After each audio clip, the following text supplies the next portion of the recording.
আমার মুখ দেখানোর মতো কোনো জায়গা নেই। আমি যদি পরবর্তীকালে কোনো সুসাইড অ্যাটেন্ড করি তো তার জন্য পুরোটাই দায়ী হবে রুবেল। আমার পাড়া বা আমার এলাকা, আমি যেখানে পড়াশোনা করি সে কোথাও আমি মুখ দেখাতে পারছি না। আমাদের পাড়া থেকে আমাকে বলেছে যে এই মেয়ে যেন ঘরে না ঢোকে। বক্তব্য বলতে এই ভিডিওটা একান্ত আমার পার্সোনাল ভিডিও ছিল। আমার ফোন থেকে আমাদের খুব কাছেরই বন্ধু রুবেল নামে একটা ছেলে সেই ভিডিওটা চুরি করে নিয়েছে। নিয়ে দীর্ঘদিন আমাদের ব্ল্যাকমেল করেছে। ব্ল্যাকমেলের আমরা যখন শিকার হইনি, তো এখন আমরা দুজন অন্য জায়গায় কাজ করতে যখন চলে এসেছি তখন ওই ভিডিওটা পোস্ট করে দিয়েছে। তো আমরা ভাবতেও পারিনি ভিডিওটা সে পোস্ট করবে। শফিকের সঙ্গে তোমার সম্পর্ক কি? আমরা রিলেশনশিপে আছি কতদিন থেকে আছো? সামথিং 1.5 বছর। ভিডিওটা কতদিন আগে দেখো? 1.5 বছর আগেকার।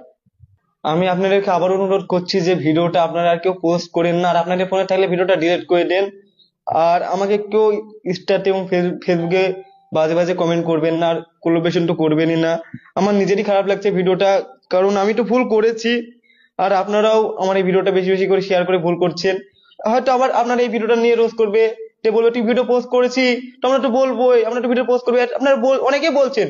তো সত্যি বলতে গেলে আমি আগে থেকেই ভাইরাল ছিলাম, আর সত্যি বলতে গেলে আমার মান সম্মান নষ্ট করে আমি কখনো চাইবো না যে আরো ভাইরাল হতে। তাতে আমার কোনো, কি বলবো, কোনো মান সম্মানই তো থাকলো না যদি আমি এরকম কাজ করি।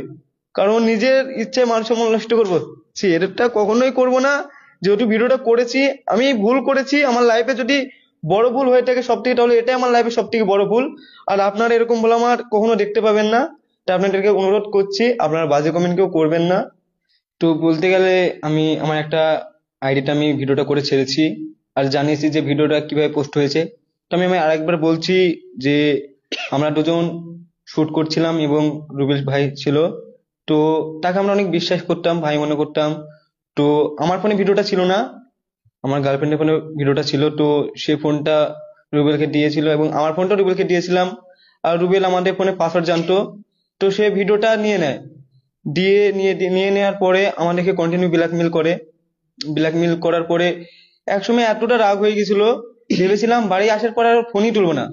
আর আমি সত্যি বলতে গেলে বাড়ি আসার পর আর ফোন তুলিনি এবং ওর নাম্বারটা ব্লক করে দিয়েছিলাম। কিন্তু ভাবতে পারিনি যে এই ভিডিওটা পোস্ট করে দেবে। যখন পোস্ট করে দেয় তখন অনেক ফোন করেছি, অনেকজনকে ফোন করেছি, তখন আমার ফোন কেউ তোলেই নিকো। তো এটুকুনি। ভিডিওটা কতদিন আগেকার ভিডিও? ভিডিওটা এক এক বছর 1.5 বছর হবে। 1.5 বছর হয়ে গেল?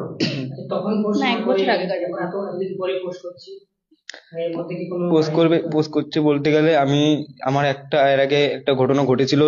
তো আমি জেলে চলে গিয়েছিলাম। তো তখন ভিডিওটা তার কাছে ছিল। আমি জেলে আসার পরে তার সাথেই ছিলাম এবং তার সাথে ভিডিও করছিলাম, সবকিছু করছিলাম। তারপরে অনেকটা রাগ হয়ে গেছিল, তারপরে ফোন টোন তুলিনি।